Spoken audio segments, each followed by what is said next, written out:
Magandang hapon mga ka-viewers. So tuturuan ko kayo kung paano mag-edit ng transform to Rubik's Cube. So ito mga ka-viewers, ito yung video. Punta na tayo sa CapCut. Yan, i-edit na natin mga viewers. Hanapin natin yung timing siya. Yung timing yung video mga viewers. Yung tinusok niya yung mata niya. O yan yun mga viewers. Diyan na tayo magsimula. I-tap natin yan. Then split. Then i-delete itong sobra ito.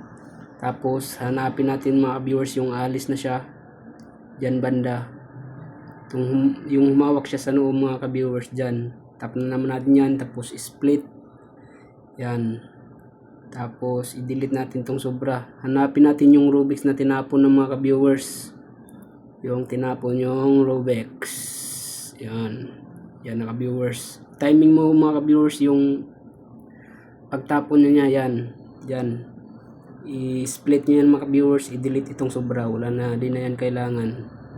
Yung mga kailangan hindi na dapat natin pa yan, then delete mo yung mga sobra mga viewers, i-delete natin ito. Siyempre kasi medyo mahaba mga viewers, i-delete natin yung sobra. Then huwag kalimutan itong nasa dulo, i-delete natin din yan, yung may logo na TikTok. Then punta na tayo sa lagyan na natin ng music mga viewers. So punta tayo sa music background dahil may ano na tayo dito sa favorite yan, i-add natin yan mga viewers, yan i-plus yan, i-add natin na music background sa ano natin vlog. So kasi mahaba yung music, dapat i-split mo yan, i-delete yung sobra yan, delete yung sobra.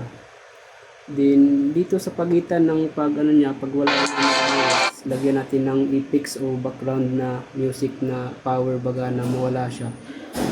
Lagyan natin dyan mga ka-viewers ng music na mawala siya. Natin magic power. Kayo lang mamili mga ka-viewers kung anong i-background nyo. Ito. Yan. Kunwari itong mga ka-viewers. Yan. Yan yung ilagay natin dyan. Yan mga viewers,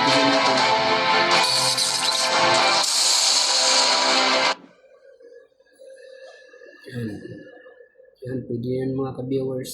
Split natin sobra yan. Delete natin yan. Yan, pwede na natin i-export. Yan, pwede na mga viewers. Yan lang, export na yan. Thank you mga ka-viewers. Thank you for watching. Bye-bye.